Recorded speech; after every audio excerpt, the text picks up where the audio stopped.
I get energy from the students. It's like my power source. I get the laughter, the aha moments, the connections with the students, and that they are learning, and I'm helping them learn. I am Zack Gilbert. Teach on.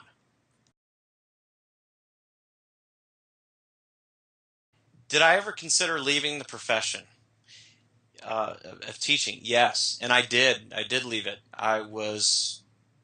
My schedule was very repetitive. I was teaching the same thing over and over again. I was in a middle school, but yet it was still a junior high. I'd go through the day and I'd mention a topic, or say this. Did I mention this earlier in the day? And the kids were like, "What are you talking about?" It got very confusing, and that repetition became very boring. And boring is not teaching. And I was like, I need to do something. So being in the town that I'm in Bloomington Normal, Illinois. That State Farm is the headquarters in Bloomington, Illinois, and family were constantly saying, well, you should try State Farm. Let's go to State Farm. I tried it. I actually got into a department that was um, it was rare to get into when you first start at a State Farm. You usually go into insurance. I got into the learning and development, education development within the company, and I was teaching computer classes. Mm-hmm. I enjoyed it to a certain extent, but I missed the regimented day, of a school day. It kept me organized. I had actually had too much freedom, and in that regards, and I found out that teaching adults overall is far more difficult than teaching kids, especially in junior high. Junior high is such a difficult time. I don't know about any of you. They were the worst years of my life, junior high school, and I made it my mission to say that I want my students to laugh. I want them to enjoy learning, and every hour, every class I teach, I want that to happen. I need to see it. I need to see learning happen, but I want to see laughter. I want them to enjoy themselves, and that's a huge part of what I do. It's that enjoyment of being in the classroom. You can't teach a kid if they're not enjoying what's going on. And if I'm enjoying, like I mentioned before, I'm getting energy from them. If I'm not enjoying myself, the students know that too. I use the BBC History interactive games, and the two games I use is Mummy Maker and Pyramid Challenge. And the students actually get mad at me because they struggle so much. The Mummy Maker is a challenging game. It might take them 2 or 3 times to actually create a mummy. So it's step by step of the process of how to create a mummy.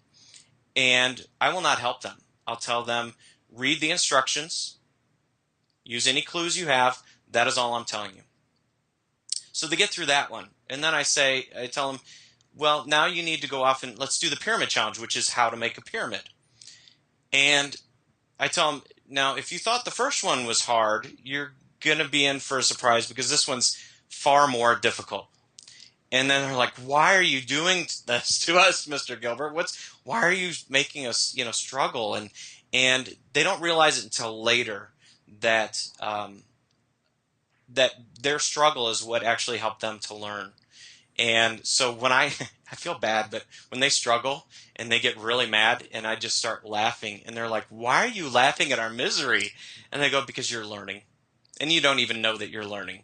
And that's the cool part of that experiential learning through a game, is that there is a struggle there. And I do help them, but I want them to struggle as much as they can. Actually, I have a lot of book smart kids that struggle more than my non-book smart kids, and it's an interesting dynamic.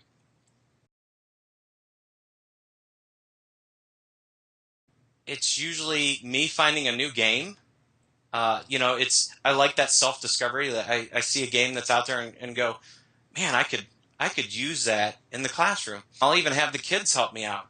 I love having the kids be participants in my learning of what I do in the classroom. I open myself up to the kids. Hey, I'm thinking about using this game. It'd be like taking the X-Wing miniatures in, saying, I'm thinking about, let's play the game. Okay, do you see ways of using this in the classroom? And giving them that self-worth that, hey, Mr. Gilbert's asking me, what I think about using this. And then they start thinking on a different level. It's not, well, it's fun. Now they start thinking and categorizing it into math, science, social studies, major areas. And that's a fun experience because they'll see things I'll never think of.